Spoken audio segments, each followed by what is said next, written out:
کی تقریر کا موضوع ہے اور کیا کرنا ہے اسلام کی بقا کا ضامن نظریہ. تو میں تقریر کو شیئر شروع کرنا چاہتا ہوں.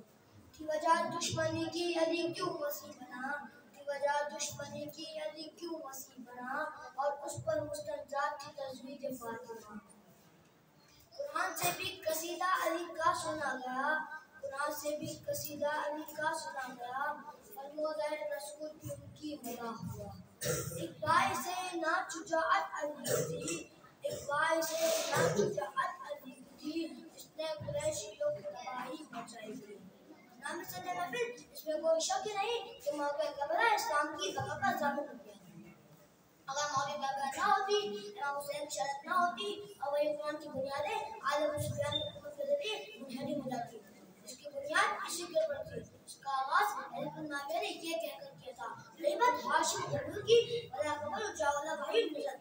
بنی ہاشم نے تو جزال کو سکر ایک دو چہرہ نہ تو خبر آئی اور نہیں آسمان سے کوئی وحی نازل ہوئی. یہاں تک کہ امام وقت حضرت علی کو رات کے وقت مدینہ کے حاکم ملک کے مذاکر کہا, کہا ملک ہے لہذا آپ کو علی کی بیعت کرنی ہوگی. حسین نے فرمایا بطر سبق ننظروا وتنظرون اینا حقوق بیعتی و خلافہ. ہم بھی دیکھیں اور تم بھی دیکھو, ہم میں سے بیعت و خلافت حقدار کون ہے. ان اللہ مع الصابرین, بے شک اللہ تعالیٰ صبر کرنے والوں کے ساتھ ہے.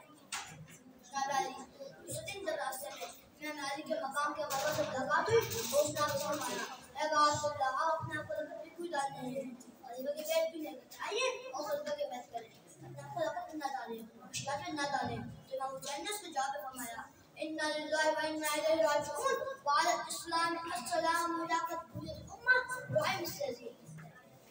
اگر یزید یہ شخص امت مسلمہ خلیفہ بن جائے تو سب خلاف اس کے دینا چاہیے. ایسی حالت میں اللہ کو سادہ سمجھتا ہوں اور اللہ کے ساتھ جتنے لوگ عذاب جانتا ہوں. بس اس عظیم مسئلے میں میں لوگ اسلام سوچتے امت مسلمہ ملت اسلامیہ اور شیعہ کا ملے و بقائے نام ہوتا ہے. سامعین تقریر کو شیئر کرتا ہوا چاہتا ہوں. مٹانے والے امامت کے مٹ گئے لیکن, مٹانے والے امامت کے مٹ گئے لیکن خدا کے فضل سے اب بھی امام باقی ہے. السلام علیکم ورحمۃ اللہ وبرکاتہ.